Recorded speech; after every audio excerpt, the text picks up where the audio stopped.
편하게 계좌 개설로 내 계좌 10배, 100배 불어나라고. 배도 함께 콕 주문. 축의금 보낼 때 검은 머리 팥불이 될 때까지 잘 살라고. 파 한 단도 콕 배송. 꼭 필요한 정보까지 플러스 되니까 2+1도 콕. 금융, 정보, 쇼핑까지 한 번에 콕. NH콕백.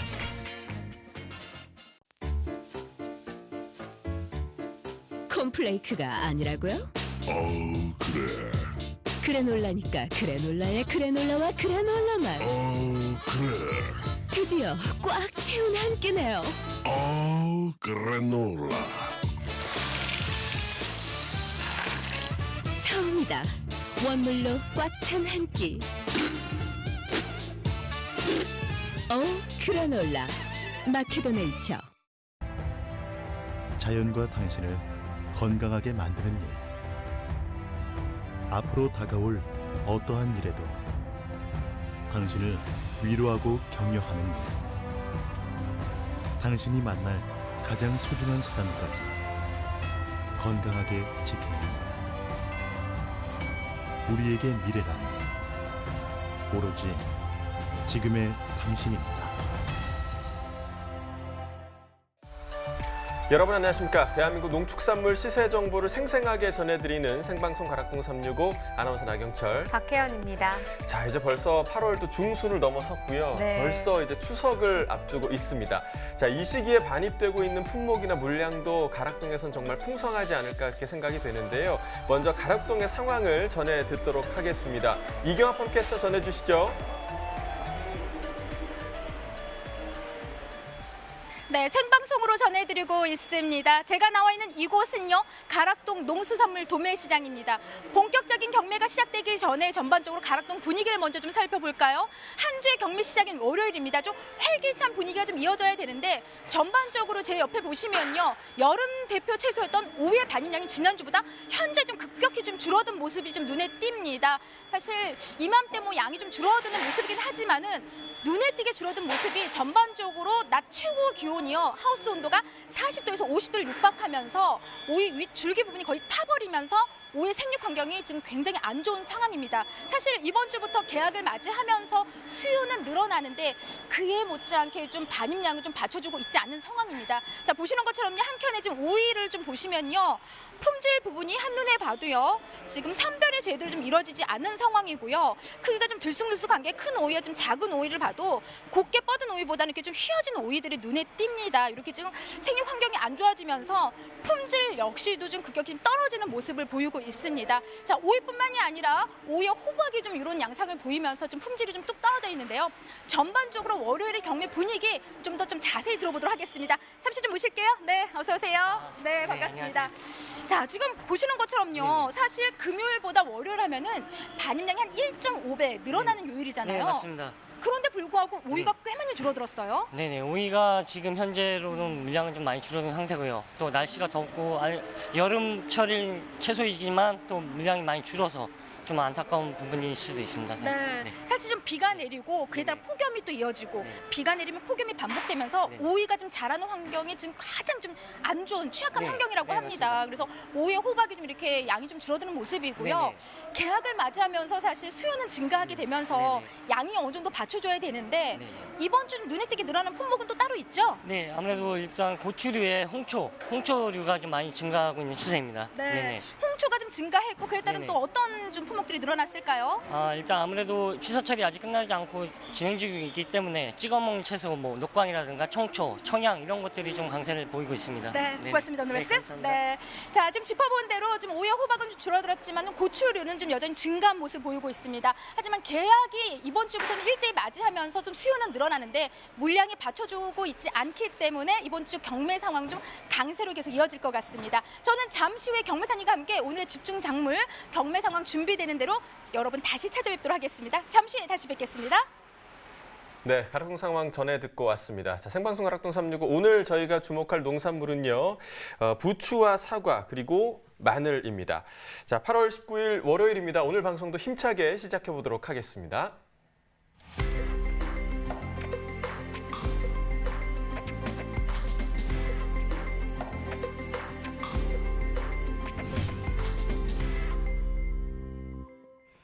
네, 오늘 거래된 주요 농산물 경매 시황 확인해 보겠습니다. 네, 먼저 반입 물량부터 보시죠. 과일 1,838톤, 과일 과채 1,728톤, 일반 채소 5,502톤 반입됐습니다. 총 9,069톤 반입이 됐고요. 전일보다 더 많이 들어왔죠. 3,146톤 더 증가했습니다. 네, 고구마입니다. 170.4톤 반입됐네요. 전일 87.51톤 반입이 됐었는데요. 전일보다 한 83톤 정도 더 늘었습니다. 호박고구마 10kg 상품 기준 평유가 24,278원입니다. 최고가 3만 원, 최저가는 21,000원에 거래됐고요. 네, 전일 24,113원, 큰 변동은 없지만 등락과 비교해보면 165원 더 오른 평균가가 되겠습니다. 네, 최근 일주일 동안의 평균가 흐름 보겠습니다. 8월 13일이 가장 높았습니다. 26,229원에 거래가 됐고요. 그 이후에 하락 흐름을 나타냈습니다. 그러면서 8월 16일 때는 23,000원대까지 가격이 좀 떨어졌었고요. 그래도 그 이후부터는 소폭이긴 하지만 그래도 계속해서 좀 상승 흐름을 나타내고 있는 상황입니다. 오늘 가격 24,278원에 낙찰됐습니다. 네, 다음은 깻잎입니다. 65.17톤 들어왔습니다. 전일 47톤 정도 반입이 됐습니다. 전일보다 18.24톤 더 늘었네요. 네, 깻잎 백속 상품 기준 평유가 23,186원이고요. 최고가는 36,000원, 최저가는 25,500원에 거래됐습니다. 오늘 23,000원대인데요. 전일은 34,000원대 시세를 나타냈었습니다. 전일보다 11,413원 떨어진 가격이 되겠습니다. 자, 평균가 흐름 계속해서 짚어보겠습니다. 8월 14일에 2만 원 아래로 좀 시세가 나타났었는데요. 그 이후부터 계속해서 상승하면서 8월 17일 가격 34,000원대까지 상승 흐름을 나타냈습니다. 이 가격이 이 기간 중 가장 높은 가격이 되겠고요. 근데 이 가격 어제 기점으로 떨어지면서 오늘 23,186원에 거래됐습니다. 네, 계속해서 호박도 보시죠. 310.6톤 반입됐습니다. 전일 258톤 들어왔었고요. 전일보다 물량 차이 52.56톤 나는 상황입니다. 네, 조선 애호박 20개 상품 기준 평균가 14,977원, 최고가는 17,000원, 최저가는 12,000원에 거래됐고요. 전일 13,000원대였네요. 오늘은 14,977원으로 전일보다 1,842원 더 오른 평균가를 나타냈습니다. 자, 최근 일주일 동안의 최고가 흐름을 보면 지금 8월 14일 이후부터는 계속 점진적으로 상승하는 흐름을 보이고 있습니다. 오늘 가격 17,000원대까지 상승했습니다. 최근 30일 동안의 평균가 흐름도 보도록 하겠습니다. 지금 7월 31일 같은 경우 31,930원으로 이 기간 중 가장 높은 가격을 형성했었는데요. 근데 그 이후부터 계속해서 가격이 밑으로 하락을 나타내면서 8월 12일 가격이 9,566원, 만원 이하까지 떨어졌습니다. 그래도 오늘 같은 경우는 일주일 사이에 만원대를 넘어서긴 했는데요. 14,977원에 거래됐습니다. 네, 산지별로 보겠습니다. 조선 애호박 경기 양주시가 11,756원에 거래됐습니다. 네, 강원 춘천시는 8,888원에 낙찰됐고요. 네, 강원 하천구는 8,341원에 거래됐습니다. 자, 전체적으로 보도록 하죠. 양주시가 19,500원으로 최고가 중에서 가장 높았습니다. 평균가는 포천시가 가장 높네요. 12,476원에 거래됐습니다. 네, 다음 품목은 생고추입니다. 291.2톤 반입됐습니다. 전일 158.2톤 들어왔고요. 전일보다 물량은 133톤 정도 더 늘었습니다. 오이맛고추 10kg 상품 기준 평균가 53,439원입니다. 최고가 63,500원, 최저가는 48,000원에 낙찰됐고요. 네, 전일 76,437원이었는데 오늘 평균가가 53,000원대까지 하락세를 나타냈습니다. 많이 떨어졌죠. 22,998원 하락하면서 오늘 평균가는 53,439원이 되겠습니다. 자, 최근 일주일 동안의 흐름 계속해서 봐야겠죠. 최고가 기준으로 보겠습니다. 8월 13일이 28,000원입니다. 뭐 이 가격이 보시면 알겠지만 이 기간 중 가장 낮은 가격이었고요. 또 그 이후부터 계속해서 상승했고요. 16일 기점으로 다시 한번 크게 오르면서 17일 가격이 86,000원대까지 상승세를 나타내기도 했습니다. 하지만 그 이후에 다시 하락하면서요. 오늘 가격은 63,500원에 낙찰됐습니다. 네, 최근 30일 동안의 평균가 흐름 계속해서 보겠습니다. 7월 26일 11,346원이었네요. 그 이후부터 좀 오르긴 했었는데요. 12일에 약간 주춤하는 모습 다시 보이긴 했습니다. 하지만 12일 기점으로 보시다시피 급상승하는 모습을 보였고요. 오늘 평균가 53,439원을 기록했습니다. 네, 산지별로 보겠습니다. 오이맛고추 강원 평창군이 44,082원입니다. 강원 인제군은 34,934원에 거래됐고요. 강원 양구군은 28,522원입니다. 자, 전체적으로 보도록 하겠습니다. 인제군이 최고가 72,000원으로 가장 높았고요. 평균가는 평창군이 가장 높네요. 44,082원에 거래됐습니다. 네, 다음은 양상추입니다. 63.7톤 반입됐습니다. 전일 49.85톤이었는데요. 전일보다 한 13.85톤 더 늘었습니다. 네, 양상추 10kg 상품 기준 평균가 34,204원입니다. 최고가 34,500원, 최저가는 34,000원이고요. 네, 2만 원대 시세가 전일 나타냈던 가격인데 오늘 13,663원 더 오르면서 34,204원을 기록했습니다. 자, 최근 일주일 동안의 상황이죠. 8월 15일 가격 21,500원으로 이 기간 중 가장 낮은 가격이었습니다. 좀 보시면 알겠지만 18일 기점 다시 크게 오르면서요. 8월 19일 34,500원까지 상승 흐름 나타냈습니다. 네, 최근 30일 동안의 평균가 흐름 보시죠. 지금 7월 22일이 가장 낮은 가격이었는데요. 중간에 좀 상승 흐름 나타냈다가 8월 5일 초반에 다시 좀 하락하는 모습을 보이기도 했습니다. 그래도 8월 8일 이후부터 계속해서 다시 올라주면서 오늘 가격은 34,204원을 기록했습니다. 네, 산지별로 보겠습니다. 양상추 강원 평창군이 28,446원에 거래됐고요. 강원 횡성군은 26,750원. 그리고 강원 태백시는 28,000원에 거래됐습니다. 자, 전체적으로 보도록 하겠습니다. 횡성군이 최고가 35,000원으로 가장 높았네요. 평균가는 평창군이 가장 높습니다. 28,446원에 낙찰됐습니다. 네, 오늘의 채소는 부추입니다. 부추 경매 상황도 계속해서 확인해 보도록 하겠습니다.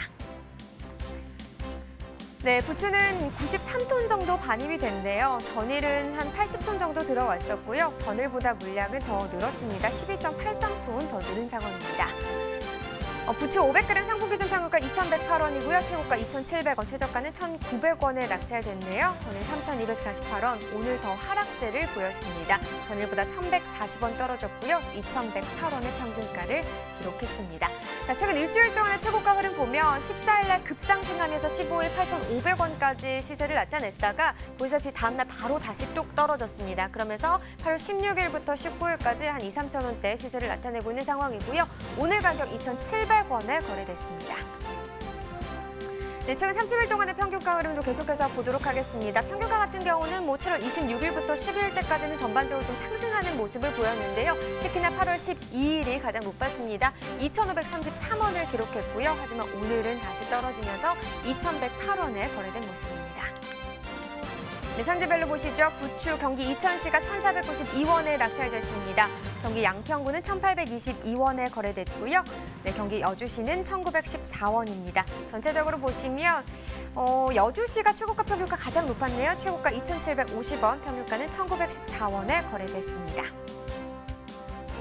네, 계속해서 전문가와 함께 더 자세한 이야기 나눠보도록 하겠습니다.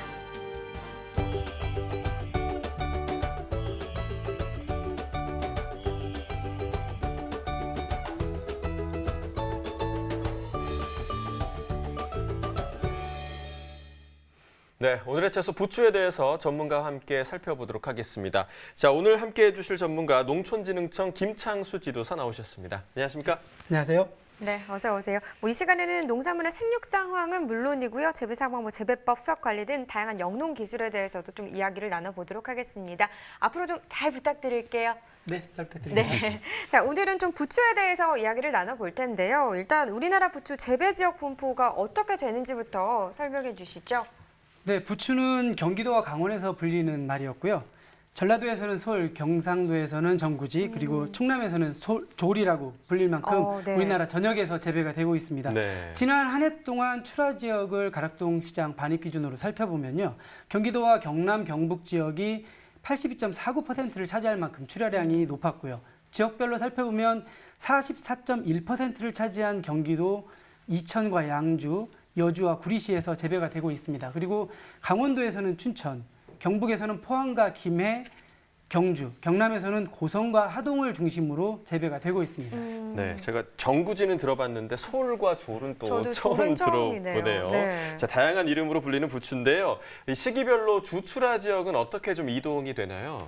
네, 시기적으로는 5월에서 10월까지는 경기도의 출하량이 가장 많습니다. 그러나 겨울로 접어들면서 경남북 중심으로 출하량이 이동을 하게 되는데요. 네. 거래 가격을 보면 지난해 기준으로 8월이 가장 높게 형성이 되어 있습니다. 금년도에도 큰 폭으로 상승이 되어 있는데요.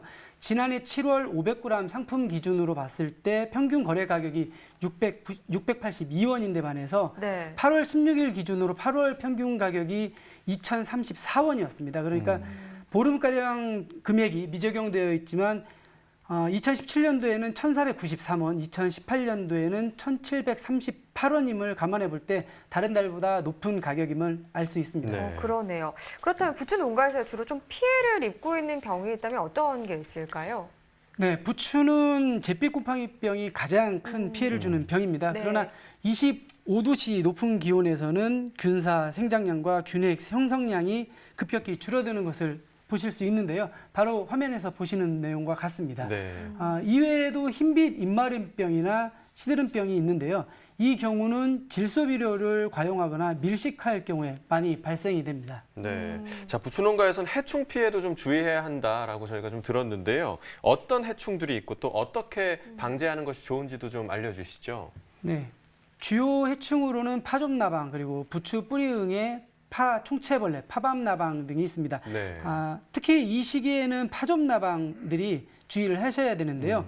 포장에서 최대 피해 최성기가 8월 상순과 9월 중순임을 감안해 볼 때 여름 발생량이 가장 많습니다. 예. 그래서 부추 집단으로 재배하는 지역이나 연작지에서 피해가 많이 발생하고 있습니다만 약재 방제가 잘 되는 편이고 또 발생 초기에 방제하면 효과가 큽니다. 가뭄이 심한 지역에서는 여름철 건조할 때 많이 발생하는 파 총채벌레도 신경을 쓰셔야 되는데요. 네. 번식력이 왕성하기 때문에 발생 밀도가 매우 빠르고 한 번 발생하게 되면 10회 이상 발생하기 때문에 주의가 필요하겠습니다. 지금 뭐 연작장의 피해가 많이 발생한다 이렇게 말씀해 주셨는데 이런 피해가 나타나는 원인이 뭔지도 궁금하고요. 좀 어떤 노력들이 이루어지고 있는지도 궁금하네요. 네, 부추는 한번 파종을 하게 되면 3 내지 5년 정도 같은 포장에서 재배를 하는 작물입니다. 이러다 네. 보니까 병충해가 발생하거나 또는 염류가 집적되게 되면 품질과 수량 하락이 직결되는데요. 네. 직파 재배 시에서는 발야가 불량되는 피해를 입을 수 있습니다. 이러한 문제들을 해결하기 위해서 최근에는 국내에서 개발된 품종으로 대체되고 있는데요. 네. 이렇게 되게 되면 로열티 부담이나 연작 장애에 의한 피해를 줄여가실 수 있습니다. 그렇군요. 자, 폭염과 또 집중호우가 잦은 여름철에 이 부추 수확에 특별히 좀 더 신경을 써야 한다고 들었습니다. 수확 작업 어떻게 하면 좀 제값받기에 유리한지 방법을 좀 알려주시죠. 네, 중요하죠. 네. 여름은 부추가 고온 추대하는 시기로 품질이 떨어지고 수확 후에 식물체가 쇠약해지기 때문인데요. 여름 수확은 꽃대가 올라가기 직전에 식물체를 이용하는 것이 좋습니다. 네. 너무 수확을 늦추게 되면 잎이 굳어져서 식용으로 쓰기에는 곤란한 만큼 주의가 필요한데요. 네. 이 시기에 품질 향상을 위해서는 이른 아침에 수확하는 것이 가장 좋습니다. 또한 수확한 부추를 예냉하시게 되면 보관 기간을 늘릴 수 있으니 참고하시면 되겠습니다. 네, 부추 수확할 때 잘라내는데도 요령이 필요하다고 하는데 어떤 방법이 좀 수확량을 늘리는 데 도움이 되는 건가요? 그렇습니다. 부추를 너무 깊게 수확하게 되면 네. 뒤에 생육이 늦어지게 되는 단점이 있습니다. 네. 부추를 자르는 단면을 높이를 조절하시면 되는데요. 첫 수확 시에는 3 내지 5cm 정도 남기게 되고 그 이후에는 1cm 내지 1.5cm 정도를 남겨둔 후에 수확하는 것이 일반적입니다. 네, 그러니까 참고를 하시면 좀 수확에 도움이 될 것 같고요. 네. 자, 얼마 전에 양평에서 부추 농사를 짓고 있는 한 농업인이 부추 정선 작업 기계죠. 부추 탈피 롤러 세트와 또 탈피기로 특허를 받았다는 소식을 들었습니다. 자, 어떤 효과를 기대할 수 있는 기계일까요? 예. 양평은 지난해 가락동 출하량 기준으로 봤을 때 12.8%를 차지할 만큼 주요 부추 산지입니다. 네. 부추는 생산 못지않게 수확 후에 작업들이 상당히 까다로운데요. 손이 많이 가는 작목 중에 하나입니다. 묻은 흙을 떼어내고 또 마른 잎을 제거하는 정선 작업에 노력이 많이 들어가는데요. 네. 조금 개선되어 있습니다만 예전에 손으로 하던 작업들을 이제는 네. 공기를 쏘아서 떨어내는 작업을 하고 있습니다. 이러한 작업들을 기계화한 것인데요. 특허를 내셨죠. 특히 이 특허에는 압력을 조절할 수가 있기 때문에 부추의 찢어짐 또는 눌림을 방지하게 되어서 품질을 유지할 수 있는 기술이 되겠습니다. 그리고 이 기술이 보급된다고 하면 생산비를 현저히 줄일 수 있을 것으로 기대가 됩니다. 예. 뭐 새로운 농업 기술들이 도입이 되고 있는데 요즘 근데 이 부추가 고소득 작물로 또 좀 높이 사고 있다고 하던데요. 네, 맞습니다. 부추 재배가 계속 늘어나고 있는 원인 네. 중에 하나가 바로 소득 때문인데요. 2017년 통계 기준으로 봤을 때 시바르당 평균 농가 소득이 부추가 480만 원이었습니다. 그러니까 우리가 높다고 생각하는 상추가 464만 원이었으니까 16만 원가량 높은 편입니다. 그러나 이 시설 채소 농가의 가장 큰 걱정거리가 바로 소비의 부진입니다. 네. 특히 부추는 식자재 업체나 식당에서 주로 소비가 되기 때문에 경기의 영향을 많이 받는 작물임을 고려하셔야 되겠습니다. 네, 결론은 소비입니다. 소비 많이 해주셔야 될 것 그러게요. 같고요. 네. 이 부추가 참 까다로운 채소다라고 생각이 드는 게 출하가 끝난 후에도 꾸준한 관리가 필요한 작물이라고 들었습니다. 어떻게 관리 좀 해줘야 될까요? 맞습니다. 부추는 10월 하순부터 휴면에 들어가기 때문에 작업이 또 필요한데요. 네. 품종별로 휴면의 깊이나 타파하는 차이가 있는 만큼 네. 좀 주의를 하셔야 됩니다. 품종에 대해서. 겨울철 연화 재배를 고려하거나 하는 부추의 작형을 결정할 때 품종 간의 특성을 잘 알아야 되겠는데요. 네. 수확이 끝난 포기들은 1년간 쉬게 됩니다. 또 이 부추가 휴양하는 기간이 크기 때문에 네. 관리도 필요한데요. 특히 여름철에는 진딧물 발생량이 상당히 많습니다. 그래서 살충제를 살포해 주셔야 되겠고요. 꽃대가 자라기 때문에 연중 2, 3회가량에 걸쳐서는 꽃대를 제거하는 작업을 잊지 않으셔야 되겠습니다. 네. 부추하면 천연 자양 강장제로도 참 유명하잖아요. 그렇죠, 항상 네. 이대영 경매사님이 힘 막 이렇게 맞습니다. 외치곤 했는데 재배할 때는 정말 화초 키우듯이 조심스럽게 재배를 또 해야 하는군요. 네, 관리를 잘 해줘야 될 것 아무튼 같습니다. 정성스럽게 키운 부추다 보니까 제값을 꼭 받아야 될 것 같다는 생각이 더 듭니다. 네. 자, 오늘의 채소 부추에 대해서 살펴봤고요. 이어서 과일 시황도 확인해 보겠습니다.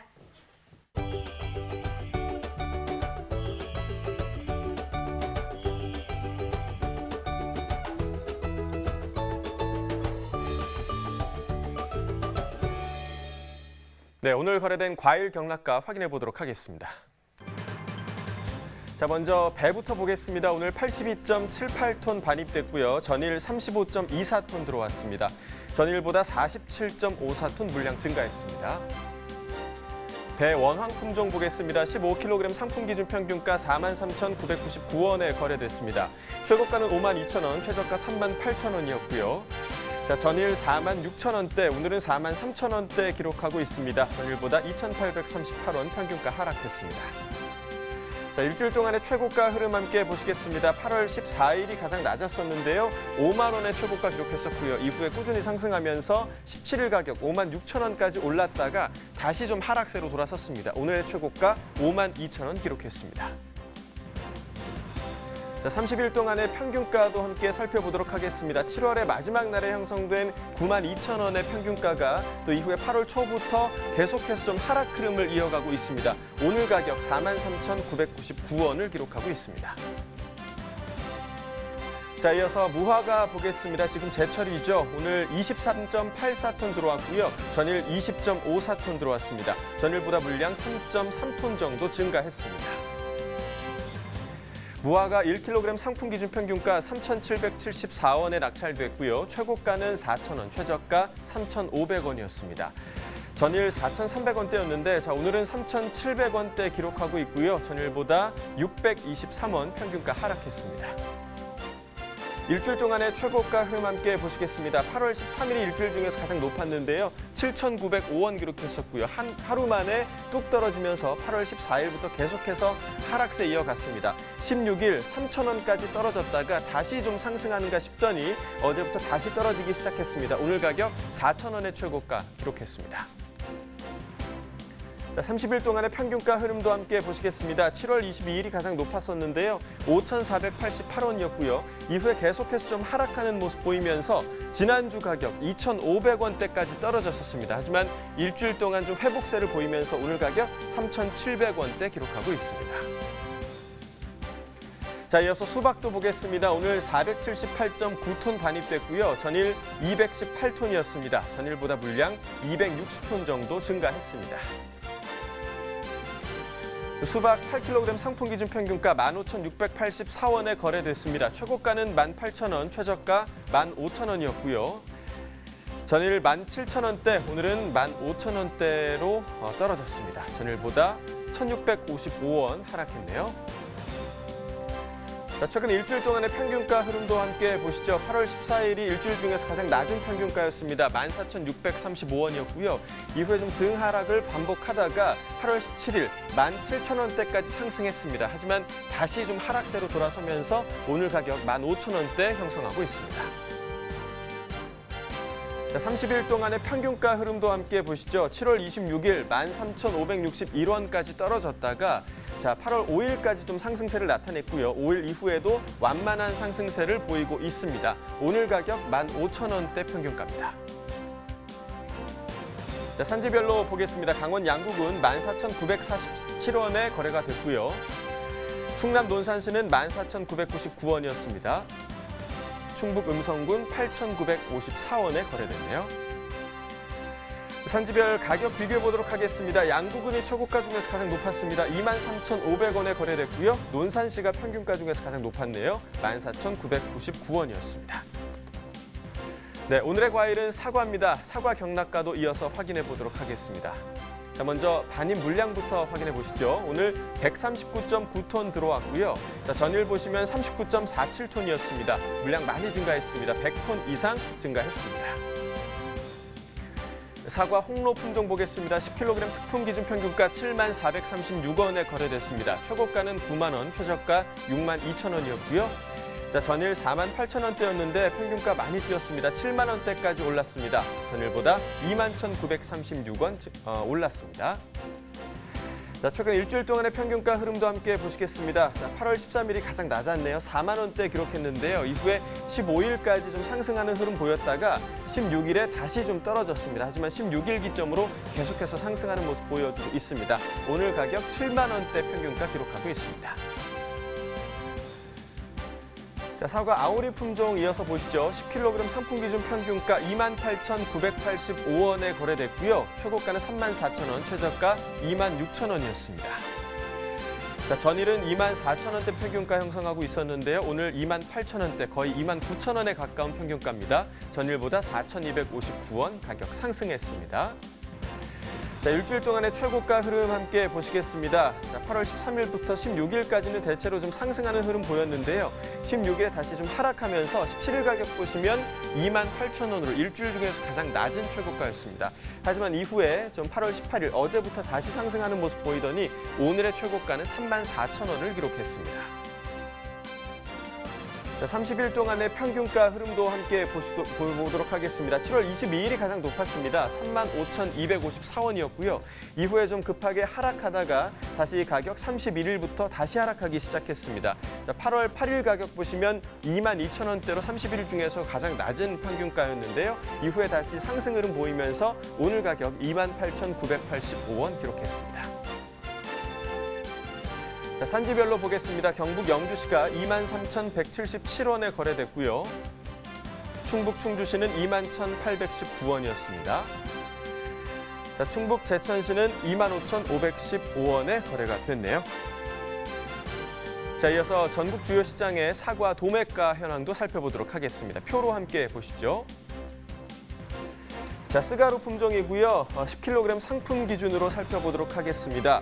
전국 평균가 34,400원에 형성돼 있고요. 서울이 35,000원, 부산 33,000원, 대구 34,000원, 광주, 대전이 모두 35,000원에 형성돼 있습니다.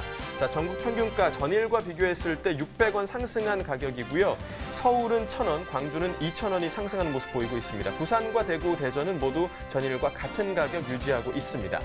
자, 평년과도 비교해 보도록 하겠습니다. 모두 빨간 화살표, 모두 상승했는데요. 전국 평균 평년보다 4,718원 상승한 모습 보이고 있고요. 광주가 많이 상승했습니다. 평년가는 26,956원이었는데 8,044원 상승하면서 가장 큰 폭으로 상승한 모습 보이고 있습니다. 네, 계속해서 사과 영농 상황도 살펴보도록 하겠습니다. 올해 사과 농가들의 작황은 좀 어떤 편으로 볼 수 있을까요? 네. 방송 시작하면서 추석이 얼마 남지 않았다라는 말씀을 하셨는데요. 네. 지난 30년간 평균 추석 일자가 9월 22일이었습니다. 그러니까 금년도가 9일 정도 빠른 셈인데요. 네. 추석을 앞두고 과일에 대한 관심도 높아지고 있습니다. 올해 생산량에 영향을 미칠 만한 자연재해가 없었기 때문에 전반적으로 생육은 양호한 편입니다. 또 그 연초에 수정률 또한 지난해 대비해서 10% 이상 크게 높은 것으로 조사됐습니다. 네, 자, 작황이 좋다라고 말씀을 해주셨는데 그럼 사과 농가에서는 추석 대비 물량 수급에는 좀 문제가 없다고 생각하면 되는 건가요? 네. 일부 유통업체에서는 평년보다 이른 추석이어서 좋은 과일을 구하기가 쉽지 않을 거다라고 말을 하고 있지만요. 네. 과일 생산량도 늘고 과일 작황도 좋기 때문에 수급에는 큰 영향이 없을 것으로 생각이 됩니다. 네. 농촌경제연구원의 관측 월부에 따르면 추석 성수기 사과 출하량이 지난해 같은 년보다 5.1% 늘어난 것으로 전망을 했습니다. 다만 이른 추석이기 때문에 색깔과 당도 등 품질의 차이가 크기 때문에 등급 간의 가격 차이도 클 것으로 예상이 되고 있습니다. 추석 과일로 주로 쓰이는 사과가 또 있을 것 같아요. 그 품종의 생육 상황은 어떤가요? 네, 이 시기 주로 생산되는 품종이 홍로인데요. 네. 입추가 지나면서 비대기에 접어들었고 새끼 붙으면서 15일 전후로 출하량이 본격적으로 출하가 되기 시작했습니다. 지역별로 약간의 차이들은 있습니다만 20일경에는 전북 지역을 시작으로 하고요. 22일은 경북, 또 충북은 25일경부터 출하할 것으로 예상이 되고 있습니다. 네, 자, 추석 이후에 출하를 하는 사과 농가가 더 많을 것으로 보이는데요. 자, 일반 사과 농가에서 좀 신경 써야 하는 작업이 있을 것 같습니다. 어떤 관리가 좀 필요할까요? 네, 일반적으로 8월은 기상재해와 병해충 관리에 신경을 많이 쓰는 달입니다. 네. 고온 건조한 날씨와 함께 폭우와 태풍 등이 기상 이변들이 많은 달이기도 한데요. 어느 때보다 수채 관리가 필요한 때입니다. 가능한 수채 내부의 도장성 신초들은 과감하게 제거를 해서 양분을 확보를 해야 되고요. 태양광선이 직접적으로 과일에 닿게 되면 햇빛에 데이는 일소 현상을 받게 되기 때문에 과실을 돌려주거나 가려주는 작업들이 필요하겠습니다. 병충해 발생에도 대비를 해야 되기 때문에 예찰과 방제 작업도 필요한 시기입니다. 특히 전문의 낙엽병과 탄저병, 응애류와 복숭아 순나방, 심식나방 등 방제에 특별히 신경을 쓰셔야 사과 품질 저하를 막으실 수 있겠습니다. 추석에 맞춰서 출하 준비를 하고 있을 텐데요. 특별히 더 좀 신경을 써야 할 부분이 있을까요? 아무래도 추석용 과일은 고품질을 출하하기 위해서 당도를 높이는 작업들이 필요한데요. 반사 필름을 이용하거나 도장지를 제거해서 수관 내부의 환경을 좋게 만들어주는 것이 중요하겠습니다. 그리고 잎을 따거나 과실을 돌려주는 작업들도 필요하고요. 특히 홍로를 재배하는 농가에서는 여름철 고온 시에 낙과와 일소 피해가 많기 때문에 미세살수 장치를 가동해서 고온 피해를 경감할 필요가 있습니다. 네. 또 일부 시군에서 연속된 강우로 인해서 탄저병이 관찰되고 있으니 주의하시기 바랍니다. 네. 자, 사실 올해 같은 경우는 추석 이전에 좀 일찍이 좀 출하되는 사과들 신품종들이 좀 있었는데요. 저희도 좀 몇 번 소개를 해드렸지만 현재까지 선보인 신품종 중에서 좀 반응이 좋은 품종 어떤 것들이 좀 있었을까요? 네, 최근 사과 품종들이 소비자 취향에 맞춰서 많이 변화하고 있는데요. 7월에 출하되는 것이 서머킹. 많이 유명하죠. 그리고 9월에는 루비에스라는 품종과 아리수라는 품종이 있습니다. 10월에는 홍금이라는 품종으로 조금 더 우리 소비자들께서 선택하실 수 있는 폭이 넓어졌는데요. 추석 시기 출하되는 아리수는 맛과 당도가 우수하고 과육이 단단해서 인기를 끌고 있습니다. 그리고 중과형인 피크닉과 2017년도에 개발이 돼서 선보인 루비에스는 골프공 크기만한 작은 과일로 학교 급식 등 전략적인 출하 계획을 세우시는 농가에서 눈길을 끌고 있는 품목이 되겠습니다. 이렇게 신품종에 힘입어서 사과 소비량도 점점 늘고 있다던데요. 맞나요? 네, 맞습니다. 1인 가구가 증가하면서 또 소비 취향도 많이 바뀌었고요. 학교 급식 등에서 많이 소비되고 있는데요. 소비층에 맞는 품종을 보급하다 보니까 최근 1인당 사과의 소비량이 늘어나는 추세입니다. 지난 2005년도에 7.5kg였던 소비량이 2015년도에는 11.4kg였습니다. 지속적으로 소비자에게 사랑받을 수 있는 과일 생산을 위해서 고품질의 사과 생산 기술이 필요하겠습니다. 네, 자, 고품질의 사과 생산 기술이 필요하다라고 좀 강조를 해주셨는데요. 자, 요즘같이 좀 무더운 여름철에 사과 농가에서 활용할 수 있는 기술이 있다고 들었습니다. 아까도 잠깐 얘기해 주셨는데 어떤 좀 기술일까요? 네. 노지화원에서 온도를 낮추기라는 것은 쉬운 일이 아닙니다. 그러나 물량이 충분한 지역에서 활용할 수 있는 미세살수 기술이 있습니다. 화면에서 보시는 것처럼 지금 빨간색으로 되어 있는 곳이 일반적인 노지과원이고요. 파란색으로 보시는 곳이 미세살수를 살포하는 곳입니다. 1시간가량 살포를 했을 때 과원의 온도가 4에서 5도 정도 낮아지는 것을 보실 수 네, 확실히 좀 있겠습니다. 차이가 있네요. 네. 폭염기 수관 상부에서 미세살수를 이용하는 기술인데요. 이렇게 하게 되면 일소량 발생을 줄일 수 있겠습니다. 네. 그렇군요. 잘 기억했다가 내년 사과 재배에서 좀 잘 활용해 보시면 좋겠다는 생각도 그렇습니다. 드네요. 네. 네. 그렇다면 이제 사과 농가에서 수확 시에 좀 어떤 점을 또 유의해야 할지 이 부분도 궁금합니다. 네, 사과 수확은 목표를 설정하는 것이 중요하게 생각이 되는데요. 바로 출하를 해서 유통할 것인지 아니면 저장용으로 사용하실지를 결정을 하셔야 되겠습니다. 우선 직출하용으로 수확을 하실 경우에는 3일에서 5일 정도의 유통기간을 감안을 하셔서 품질 변화를 고려해서 수확을 하는 것이 중요하고요. 이때 착색도와 육질, 식미가 충분히 발현되었을 때 수확하는 것이 중요하겠습니다. 네.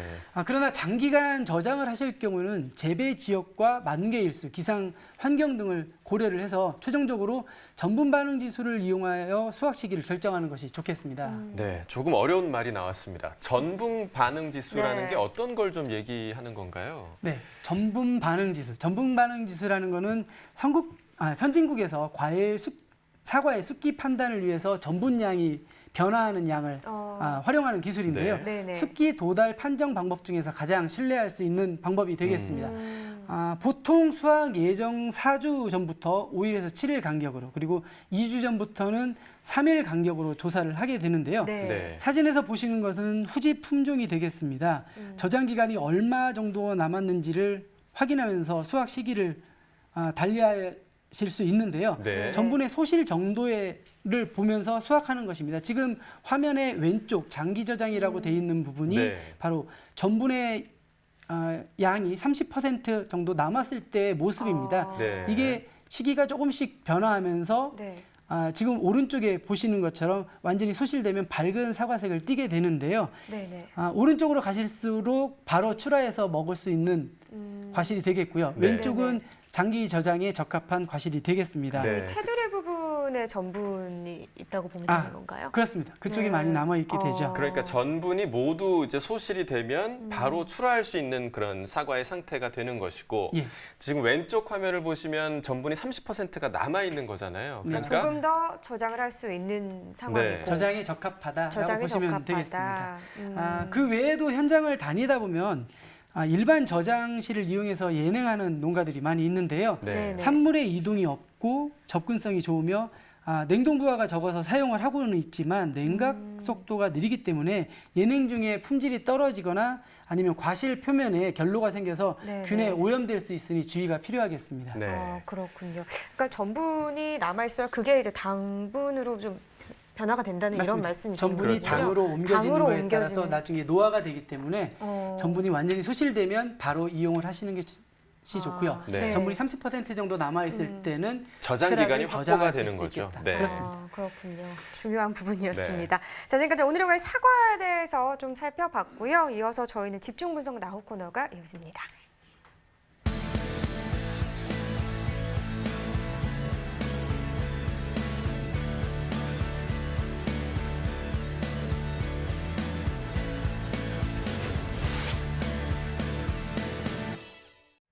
네, 오늘 집중 분석에서 살펴볼 품목은 마늘입니다.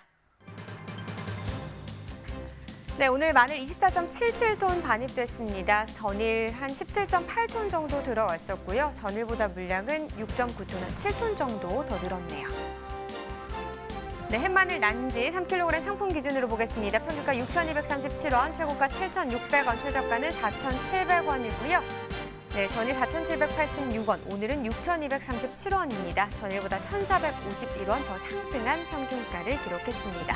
자, 최근 일주일 동안의 평균가 흐름 보겠습니다. 8월 13일 가격이 4,786원으로 이 기간 중 가장 낮은 가격이었습니다.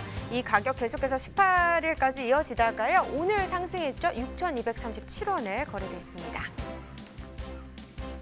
네, 산지별로 보도록 하겠습니다. 지금 태안군이 최고가와 평균가 모두 높은 가격을 기록했습니다. 최고가는 13,800원, 평균가는 6,285원에 거래됐습니다. 네, 전국 주요 시장의 마늘 도매가가 또 어떻게 형성되는지도 궁금한데요. 이어서 전해주시죠.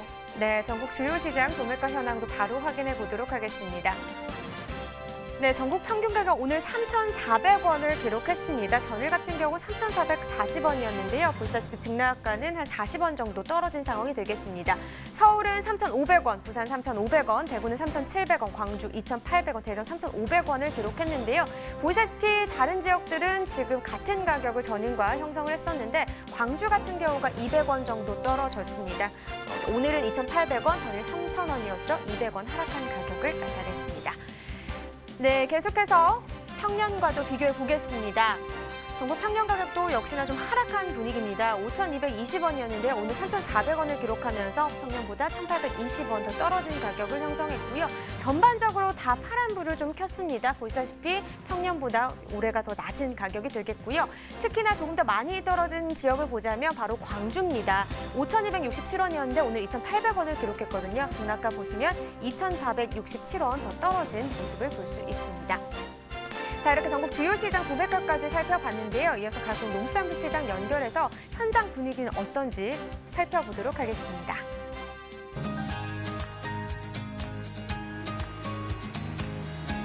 네, 가락동 농수산물 도매시장에 나와 있는 팜캐스터 이경하입니다. 옆에 교매사님 바로 모셨는데요. 어서 오세요. 예, 안녕하세요. 농협공판장 유현덕 과장입니다. 네, 교매사님. 자, 지금부터 우리가 가락동에서 나눠볼 이야기는요. 우리 한국인의 맛 하면은 바로 매운맛을 빼놓을 수가 없잖아요. 그 알싸한 매운맛을 책임지고 있는 그리고 우리네 요리에 양념으로 절대 빠질 수 없는 마늘입니다. 네, 그렇습니다. 마늘 이야기를 좀 집중적으로 좀 다뤄볼까 하는데요. 자, 뭐 절대 빠질 수 없는 이제 식재료이긴 하지만은요. 올해 전반적으로 마늘 분위기가 많이 안 좋았습니다. 하지만은 풍년도 이런 풍년이 없었다고 하죠. 아, 그럼요. 작년보다 너무 농사들이 잘 되셔갖고 엄청난 많은 양들이 나왔습니다. 네. 엄청난 양이 좀 늘었다고 하는데 저는 이제 예전 같으면은 아이고 풍년이다 뭐 풍작이다 그냥 하면서 마냥 신나했던 것 같은데 그렇게 신날 수밖에 없는 신날 수가 없는 그런 한 해였죠. 예, 아무래도 양이 많이 늘어나다 보니까 시세에 영향을 좋지 않은 부분을 주게 되다 보니까요. 좀 좋지 않은 상황이라고 볼 수 있습니다. 네, 좋지 않은 상황이다. 지금 전반적인 좀 이 한마디가 모든 걸 대변해주고 있습니다. 양이 늘어났고요. 또 그에 따라 소비가 좀 잘 받쳐주고 있지 않은 그런 모습인데요. 경매사님은 매일 마늘을 좀 몇 쪽씩 드신다면서 솔직히요. 네. 예, 제가 좀 사람이 돼보려고 아침 저녁으로 몇 조각씩 먹고 있습니다. 꾸준히 먹고 있습니다. 예. 그렇게 사람이 되셨나요? 아직까지 사람은 덜 된 것 같습니다. 더 많이 먹어야 될 것 같습니다. 아닙니다. 사실 경매사님 제가 듣기로는 네. 결혼 전에는 이제 마늘을 많이 드셔서 네. 연애하실 때 뭐 뽀뽀도 제대로 못했다 이런 얘기 하셨잖아요. 뭐 그렇게 도망 다니더라고요. 냄새 난다고. 네. 근데 그 이유는요? 네. 이제 결혼하고 난 다음에는 이제 제 여자 됐으니까 이제 제가 도망 다니고요. 이게 무슨 말입니까? 그만큼 이제 마늘을 많이 드셨는데 사실 마늘 하면은요 정말 세계적으로도 우리 한국 마늘을 인정해주고 있습니다.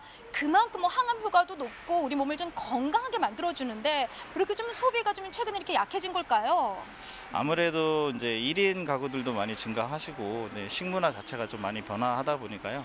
밖에서들 많이 외식 소비를 하시고 집에서 음식들을 많이 안 해 먹으시니까 좀 주대 마늘 같은 경우에는 소비가 점차적으로 이제 감소할 수밖에 없고요.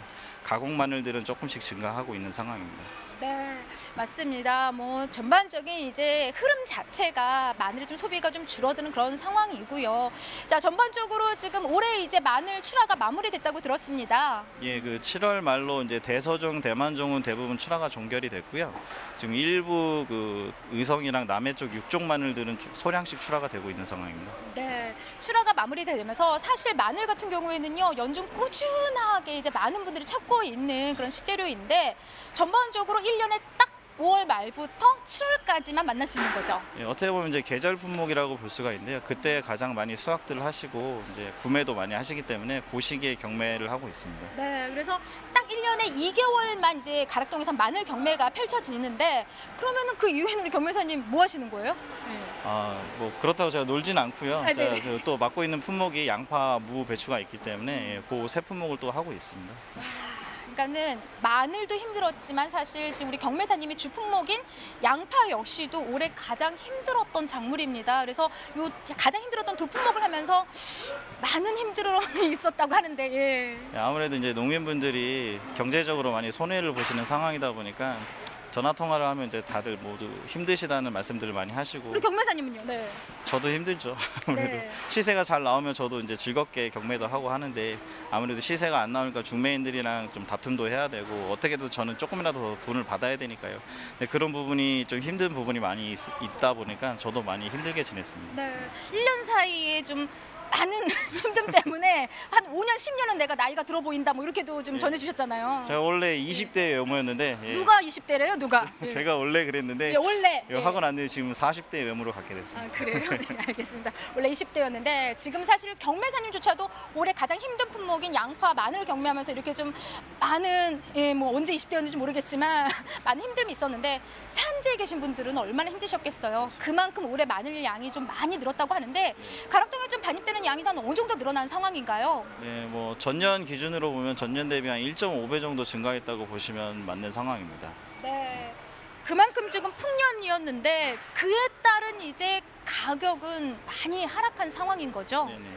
그 대서정, 대반정 구분할 수가 있는데요. 대서정 반적 기준으로 해서 4,000에서 6,000원 정도 평균 시세가 나왔고요. 대만정 같은 경우에는 8,000원대 정도라고 보시면 되는데 이게 전년 대비 절반 정도밖에는 안 되는 시세가 형성이 됐습니다. 네, 지금 한 4,000원에서 6,000원 정도 이게 이제 반접 기준인 거죠. 이게 지금 작년 기준으로 우리가 뭐 경매 시세를 따져봤어도 50%뚝 떨어진 이런 시세란 말이죠. 네, 뭐 양이 많이 늘어난 부분도 있지만 우리 경매사님이 이제 쭉 마늘을 경매하시면서 올해 이렇게 좀 두드러지게 가격이 떨어진 가장 큰 원인을 어떤 부분이라고 생각하고 계세요? 일단 뭐 제일 첫 번째는 물량이 늘어난 부분이 있고요. 두 번째는 좀 병충해가 온 부분이 또 많이 있었어요. 시세가 없다 보니까 그게 혼입이 돼서 출하들이 많이 돼서 그 부분이 좀 시세에 안 좋은 영향을 많이 미쳤고요. 세 번째는 소비 자체가 좀 많이 감소한 부분이 있어서 그 부분에서 더 같이 동반적으로 좀 시세가 하락하게 됐습니다. 네, 뭐 서두에도 좀 우리 이야기를 나눴지만은 이제 소비 부분이 많이 약해졌어요. 좀 어떤 이유 때문일까요? 좀 마늘을 많이 안 찾고 있는 상황인가요, 요즘엔? 마늘을 안 찾기보다는 일단은 인구수 자체가 지금 어린애들도 많이 주고 노인 인구수는 증가하다 보니까 이제 먹는 사람 수 자체가 줄어든 거죠. 그러다 보니까 소비가 감소할 수밖에 없는 상황이고요. 네. 우리 경매사님은 뭐 항상 지금 마늘과 함께 하신다는데 우리가 지금 뭐 소비 부분을 계속 약하다 이야기를 하고 있지만 좀 고기 구워 먹을 때 저는 빠지지 않게 느끼한 맛을 또 잡아주잖아요. 근데 매일 고기를 구워 먹을 수는 없고요. 좀 편하게 경매사님 좀 어떻게 마늘을 좀 소비하면 좋을까요? 저 같은 경우에 이제 아침 저녁으로 전자레인지에 마늘을 돌려서 쪄 먹거든요. 아니면 이제 애들 같은 경우에는 꿀에 재워주거나 아니면 이제 기름에 살짝 볶아서 주면 이제 마늘의 그 매운맛이 날아가고 고소하고 단맛이 많이 느껴지거든요. 그러니까 쉽게 먹을 수 있고 편하게 먹을 수 있습니다. 역시 마늘 경매사님답습니다. 뭐 전자레인지 돌려서 이제 매운맛을 날리고 좀 편하게 먹을 수 있는 방법도 있고요. 지금 짚어주신 대로 아이들도 매운맛을 좀 날려주면 좀 고소한 맛으로 찾을 수 있는 거죠? 이 식감 자체가 네. 떡처럼 쫀득쫀득하기 때문에 애들이 잘 먹습니다. 맞습니다. 늘 마늘로 건강을 좀 이렇게 잘 챙기고 계시는데 사실 마늘 시세가 뚝 떨어지면서 산지에서 좀 많은 이제 걱정과 섞인 이런 연락들을 많이 받으신 걸로 알고 있어요. 올해 유독 농가에서는 좀 어떤 말씀들을, 어떤 우려들을 가장 많이 하신 상황인가요? 아무래도 이제 경제적인 부분에서 많이 손해를 보시다 보니까 힘들다는 말씀들을 많이 하시죠. 저희가 좀 희망찬 대답을 해드려야 되는데 상황이 이렇지 못해서 되게 죄송한 부분이 많이 있었고요. 뭐 가장 많이 듣는 말이 힘들다였습니다. 저 역시도 힘들었고요. 네. 울 것 같아요, 경매사님. 눈가가 촉촉합니다. 예, 좀 많이 힘든 상황이 계속 이어졌던 그런 한 해였습니다. 경매사님 이렇게 좀 힘들다는 이야기와 함께 또 산지에 계신 분들한테 좀 힘낼 수 있는 이야기 많이 전해주셨는데 그런 전화 받으실 때 좀 어떤 좀 정보들을 함께 주셨나요? 아무래도 이제 시세가 안 좋은 상황이라고 해도 선별 자체를 그래도 좀 잘 해주신다면 그래도 남들보다 조금은 더 시세를 받을 수 있는 상황이니까요. 네. 그 부분에서 좀 안 되더라도 좀 선별을 각별히 더 해달라고 부탁을 많이 드렸습니다. 네, 그래서 좀 이렇게 시기가 좀 어려울 때일수록 사실 꼼꼼하게 선별을 해주신다면은 그래도 좀 좋은 시세를 좀 이어갈 수 있는 상황이 될 것 같습니다. 경매사님, 뭐 우리가 서두에도 이야기했지만 뭐 우리는 마늘을 잘 먹잖아요. 네. 먹는데 소비가 좀 많이 좀 약한 게 사실이에요. 전반적으로 좀 소비 분위기는 좀 어떤 상황이었나요, 올해는요? 아무래도 많이 주춤한 분위기라 소비 자체가 감소를 많이 한 상태였고요.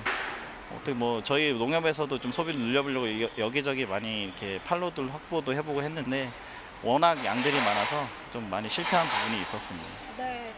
그에 따른 또 뭐 서두에도 좀 살짝 이야기를 나눠봤지만 이제 1인 가구가 좀 증가하면서 그에 따른 이런 식생활에 대한 문화가 좀 많이 바뀐 영향도 있겠죠? 예, 아무래도 먹는 문화 자체가 많이 바뀌어갔고요. 그 부분이 많은 영향을 미치는 것 같습니다. 네. 경매사님은 일단 저희 집 같은 경우도 사실 이제 부모님이 연세 드시면서 요리하는 걸 좀 많이 힘들어하세요. 그러면서 좀 외식도 많이 잦아들게 되는 게 사실이었는데 경매사님은 좀 어떻게 집에서 사모님이 요리 좀 많이 하시나요, 평소에? 잘 안 하는 분위기죠, 아무래도. 네. 지금 젊은 사람들은 집에서 요리들을 많이 안 해 먹으니까요. 저희도 마찬가지고요. 네. 예. 요리도 안 하는데 지금 소비 많이 해달라고 좀 하면은 네. 그러니까 이 정도로 좀 많은 좀 소비 문화가 좀 많이 바뀐 게 사실이고요. 그에 따르면 우리 마늘에 대한 소비도 좀 뚝 떨어져 있습니다. 자, 가장 뭐 중요한 게 사실 우리가 선별 부분을 짚어주면서 품질이에요. 전반적인 좀 품질은 어땠는지 마늘 준비해 오셨죠? 좀 보면서 이야기 나눠볼까요? 네네. 지금 이제 이거는 네, 좀 대서종인데 보여주세요. 네네. 대서종인데요. 일단은 품질 자체는 요즘에 나오는 것들은 다 좋은 품질들이 대부분이에요. 농사들이 잘 되다 보니까 거의 고품질의 물건들만 좀 출하가 되고 있는 상황입니다. 네, 좀 화면 통해서 좀 보여주시면은 네. 한눈에 봐도요. 아우, 마늘이 너무 좋습니다. 네, 좀 전반적으로 이건 좀 대소종인데 네. 좀 소비자들이 좀 선호하는 품종은 따로 있죠? 지금 시기 같은 경우는 아무래도 육종 마늘들을 많이 좀 선호들 하셔갖고요. 육종 마늘들만 좀 판매가 잘 되는 상황입니다. 네, 지금 현재는 이제 육종 마늘 위주로 좀 소비가 되는 상황입니다. 자, 좀 산지에서 많은 어려움들이 있습니다. 좀 올 한 해 정말 힘들었던 그런 해였어요. 마늘 같은 경우에는요. 산지에 계신 분들한테 늘 통화로 또 위안되는 또 위로의 말씀 전해주는 거 알고 있지만 오늘 방송 보시는 또 마늘 산지에 계신 분들한테 힘낼 수 있는 정보 좀 핑크빛 미래 함께 전해주셔야 될 것 같아요. 네. 뭐 힘드시겠지만 이럴 때일수록 더 힘내시고요. 저희 농협에서도 농민들과 하나 돼서 더 농가 소득을 올릴 수 있는 방법들을 많이 연구하고 있으니까 내년에는 더 좋은 결과가 있을 거라 생각합니다. 포기하지 마시고 희망차게 내년을 또 다시 준비하시면 더 좋은 결과가 있을 거라 생각합니다. 네, 더불어서 산지에 계신 분들뿐만이 아니라 방송을 보고 계시는 우리 소비자 여러분들 좀 소비가 좀 잘 돼야 되잖아요. 좀 많이 드세요하고 외쳐주면서 우리 인사드릴까요? 네. 우리 마늘 많이 드십시오. 네, 많이 사랑해 주시기 바랍니다. 이상 마늘에 대한 경매 상황은 여기까지입니다. 네, 오늘의 집중작물 마늘에 대해서 더 이야기 좀 나눠보도록 하겠습니다. 네. 자, 먼저 올해 마늘 생산량 얼마나 되나요? 네. 한국농촌경제연구원이 8월 양념채소 전망으로 발표한 자료에 의하면요. 2019년 마늘 생산량이 38만 8천 톤으로 지난해보다는 5만 6천 톤가량 증가를 했습니다. 네. 우리나라 연간 마늘 생산량이 평균 30만 5천 톤임을 감안해 보면 27.2%가량 늘어난 숫자입니다. 네. 그렇군요. 뭐 앞서 경매자분도 이야기를 했지만 지금 마늘 농가가 좋은 상황은 아니잖아요. 네, 생산량이 그렇죠. 늘면서 제값을 좀 못 받는 상황인데 정부가 출하 조절에 나섰었습니다. 얼마나 시장 격리가 이루어졌나요? 네, 금년에는 재배 면적과 생산량이 늘어서 판매에 많은 어려움을 겪고 있었는데요. 네. 지난 7월에 2만 3천 톤 정부 수매를 했었죠. 전례 없는 시장 격리 대책에도 불구하고 산지 마늘 가격이 좀처럼 회복되지 않아서 우리 농협과 함께 1만 5천 톤을 추가 수매하기도 했습니다. 네. 이는 2019년산 마늘에 대해서 수급상 공급량 4만 7천 톤을 초과하는 5만 2천 톤을 시장 격리 또는 출하 조절한 셈입니다. 자, 그렇다면 내년이 좀 궁금해지는데요. 2020년산 마늘 재배 의향 면적 어떻게 지금 파악되고 있나요? 예, 금년도 마늘 가격이 좋지 않았기 때문에 고민들이 상당히 많으실 텐데요. 네. 농업관측본부 표본 농가 조사에 따르면은 2020년산 마늘 재배 의향 면적이 전년보다 8%, 재배 면적 모형 추정 결과는 10% 감소한 것으로 분석이 되었습니다. 네. 이는 2019년보다 8 내지 10%가량 감소한 수치인데요. 아직도 평년보다는 그래도 1 내지 3% 정도 높은 수치입니다. 네. 또한 내년 햇마늘 출하 시기에 가격이 불투명한 만큼 2020년산 마늘에 대해서는 정말 신중한 재배 규모 결정이 요구가 되겠습니다. 네. 자, 지금 오늘의 마늘 수확이 끝난 상태입니다. 지금 마늘 농가에서는 어떤 작업을 하고 있나요? 난지역 마늘 재배 농가에서는 파종을 준비하는 시기입니다. 보통 재배를 하는 경우에 난지역 마늘 품종을 재배하는 남부 해안과 도서지방에서는 8월 하순경부터 파종을 하게 되는데요. 일반적으로 너무 일찍 파종을 하게 되면 고온기에 부패하기가 쉽고요. 바이러스 피해를 많이 받게 됩니다. 네. 반대로 늦어지게 되면 기온이 낮아져서 뿌리 내림이 나빠지고 건조와 추위에 피해를 입기 쉬우므로 월동 후에 초기 생육이 불량하여 감소의 원인이 됩니다. 네, 자 올해 생산한 마늘을 저장을 이제 하고 있을 텐데요. 특히 올해는 좀 생산량이 많다 보니까 저장량도 많을 텐데 이 저장할 때 유의점, 출하 전략도 어때야 할지 좀 알려주시죠. 네, 일반 상온에서 저장을 하게 되면 중량 감모율이나 부패 시기가 시간이 갈수록 높아지게 됩니다. 따라서 10월 중순부터 11월 중순에 간이 저장했던 마늘은 다시 선별을 해서 출하를 하게 되고 남은 것은 비닐 밀봉을 해서 저장을 하는 것이 좋은 방법이 되겠습니다. 네. 뭐 소비가 또 잘 되려면 소비자들이 요즘 마늘 소비를 어떤 형태로 하고 있는지 이 부분도 굉장히 중요할 것 같습니다. 네, 저희 조사에 의하면 소비자의 80%가 깐 마늘을 원하고 있어서 점차 깐 마늘 유통이 더 확대될 것으로 보이고 있는데요. 네. 이에 관련된 기술들도 많이 이루어지고 있지만 금년도 깐 마늘 도매 가격 동향을 보면 가격 하락이 눈에 띕니다. 대서종 마늘 유통량이 증가하면서 가격도 전월보다 조금 더 낮을 것으로 예상이 됨에 따라서 유통 효율화를 위해서 가공이 필요할 것으로 생각이 됩니다. 현재 마늘은 전통적인 향신료 이외에도 마늘 장아찌와 마늘 분말, 음료, 빵 등 가공식품 그리고 마늘 기름 등 기능성 식품으로 수요가 증대될 것으로 기대되는 품목이 있습니다. 네, 뭐 말씀하신 것처럼 마늘 가공 기술이 좀 더 많이 좀 발달이 돼야 되겠네요. 자, 지금까지 마늘에 대해서 살펴봤고요. 이어서 소매가 시황 확인해 보겠습니다.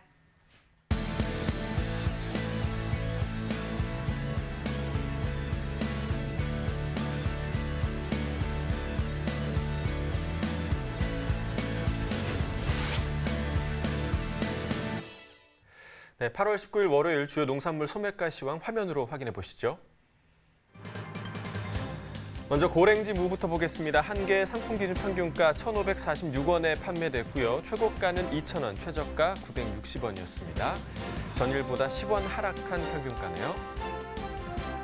청양고추 100g 상품 기준 평균가 962원에 판매됐습니다. 최고가는 1,320원, 최저가 760원이었습니다. 전일보다 23원 상승했고요. 열무 1kg 상품 기준 평균가 3,831원입니다. 최고가는 6,970원, 최저가 1,690원입니다. 전일보다 64원 하락했습니다. 붉은 고추 100g 상품 기준 평균가 1,266원에 판매됐고요. 최고가는 2,490원, 최저가 690원입니다. 전일보다 4원 하락했고요. 이어서 깐 마늘 보겠습니다. 1kg 상품 기준 평균가 7,400원에 판매됐습니다. 최고가는 9,260원, 최저가 5,000원이었고요. 전일과 비교했을 때 25원 상승했습니다. 네, 축산물도 확인해 보겠습니다. 한우 등심 100g 기준이고요. 금요일 7,959원, 오늘은 7,930원에 판매됐습니다. 돼지 삼겹살도 보겠습니다. 금요일 1,889원, 오늘은 1,888원에 판매됐네요. 돼지 목살 100g 기준 같습니다. 금요일 1,843원, 오늘은 3원 떨어지면서 1,840원에 판매됐습니다. 네, 마지막으로 닭고기도 보시죠. 금요일 5,255원, 오늘은 더 올랐네요. 5,305원에 판매됐습니다. 네, 농촌의 시간은 한 발 앞서서 좀 흐르고 있는 것 같습니다. 벌써 좀 가을을 준비하고 있다고 하는데요. 한국농기계공업협동조합이 농림축산식품부와 함께 다음 달 9월 6일까지 전국 농업기계 순회 수리봉사를 실시한다는 소식이 있습니다. 네, 뭐 농업인에게 영농 편의를 좀 제공하고자 매년 운영하고 있는 건데요. 가을철 영농기 이전에 농업기계 점검과 정비를 통해서 고장 발생률을 최소화하는 겁니다. 이 전국 125개 시군을 순회하면서 트랙터, 콤바인, 관리기, 경운기 등 수리 봉사 활동을 펼칠 예정이라고 하네요. 네, 간단한 점검 정비는 무료라고 하고요. 현장 수리가 불가능할 경우에는 인근 정비 공장이나 생산업체에서 수리가 이루어지고 이때 부품 대금과 운반비는 농민이 실비로 정산해야 한다고 합니다. 자, 그리고 이번 순회 수리봉사 기간에는 한국석유관리원이 수리 현장을 방문해서 농기계 연료 품질 점검 서비스를 최초로 실시한다고 합니다. 네, 이번에 좀 도움 받으셔서 가을 농사 수월하게 좀 지으시면 좋겠네요. 그렇습니다. 네. 생방송 가락동 360 오늘 준비한 내용은 여기까지입니다. 오늘 함께해 주신 농촌진흥청 김창수 지도사님 고맙습니다. 네, 고맙습니다. 고맙습니다. 자, 저희는 내일 이 시간에 대파와 복숭아에 관한 시세 정보 갖고 다시 돌아오도록 하겠습니다. 자, 내일 오후 7시에 다시 찾아뵙도록 하겠고요. 좋은 저녁 보내시기 바랍니다. 고맙습니다.